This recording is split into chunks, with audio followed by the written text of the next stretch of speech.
哋而家咧就嚟到呢啲洗衫鋪喎。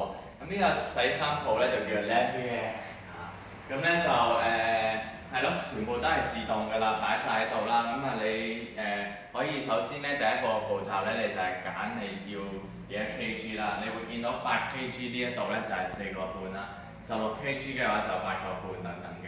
咁咧就呢度都有個4個半㗎啦。咁呢一度咧就係擺洗衣粉嘅位置啦，係啦。咁你就到時放下啲洗衣粉喺度啦。咁另外咧就要留意個 number 4號。咁你將所有衫放咗入去之後咧，你就可以過嚟呢一邊，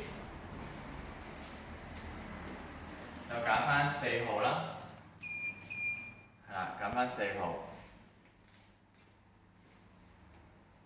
4號之後咧，你就入錢咁就得㗎啦，入錢咁樣入翻落去。咁洗完之後 around 半個鐘度咧，咁你就可以呢度有啲乾衣機嘅。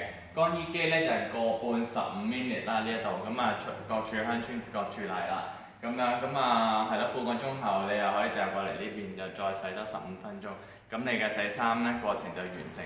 咁啊記住咧，你嚟洗衫嗰時記住帶自備呢個洗衣粉或者鹼液喎，因為呢度咧就冇提供嘅。好啦，就係咁。